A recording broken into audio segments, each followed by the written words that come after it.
राम कथा यह भारत का प्राण है। राम का ही आदर्श सारे संसार के लोग लेते आए हैं। धर्म मत जानने के लिए हमें राम कथा को सुनना चाहिए। प्रबल प्रतापी राम का परम प्रभावी नाम, राम नाम औषधि करे राम बाण समकाम। नमन्ते योगिनः यस्मिन् असौ रामः। महाराष्ट्र के अहिल्याबाई होलकर नगर से प्रसिद्ध कथावाचक महेश व्यास का आगमन हुआ है। महेश व्यास राम जन्मभूमि तीर्थ क्षेत्र ट्रस्ट के कोषाध्यक्ष गोविंद देव गिरी के छोटे भाई हैं, जो इस वक्त अयोध्या आए हैं और अयोध्या के मंत्रार्थ मंडपम में महाराष्ट्र के भक्तों को राम कथा सुना रहे हैं। तिलक पत्रिका पर हम भी महेश व्यास जी से जुड़ेंगे और राम कथा की महिमा को जानेंगे और एक भक्त को राम कथा किस प्रकार से फलदायी होती है इस बात को भी समझेंगे। तिलक पत्रिका के सभी दर्शकों को मेरा जय सिया राम। गत 4 दिनों से मंत्रार्थ मंडपम में राम कथा का मराठी भाषा में कथा पर प्रवचन कर रहा हूँ।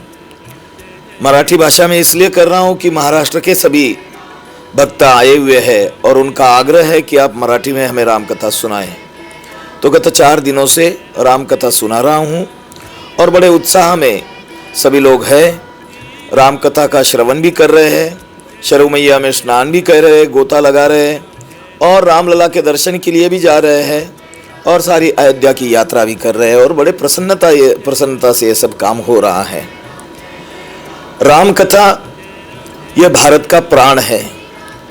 राम का ही आदर्श सारे संसार के लोग लेते आए हैं और आजकल के युवकों में राम कथा का ही प्रचार होना आवश्यक है, क्योंकि मूल कथा महर्षि वाल्मीकि द्वारा विरचित कथा है।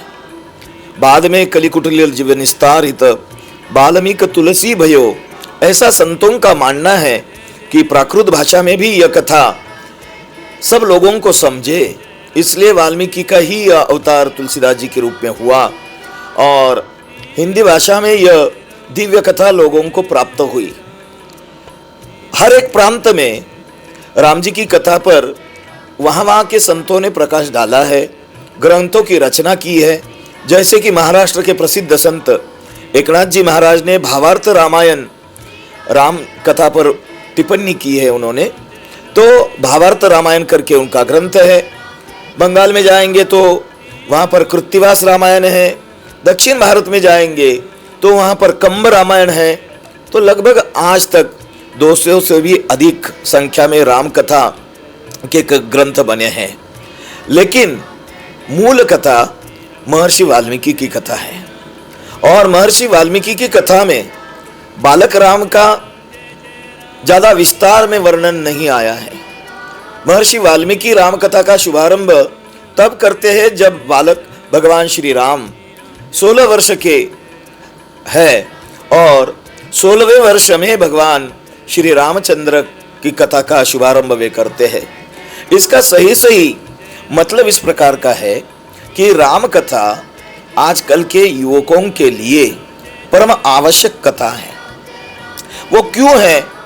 क्योंकि अपना व्यक्तिगत जीवन हो, अपना सामाजिक जीवन हो, संस्थागत जीवन हो, राजकीय जीवन हो, जीवन जीते हुए अनेक प्रकार की समस्याएं हर एक व्यक्ति के सामने उपस्थित हो जाती है और ऐसे समय में, इन समस्याओं के समय में किस प्रकार का निर्णय लिया जाए, धर्ममत क्या है, किस प्रकार से हम इस समस्या को सुलझा सकेंगे, इसका अगर मार्गदर्शन हमें कहीं मिलता है तो वो महर्षि वाल्मीकि विरचित राम कथा से मिलता है।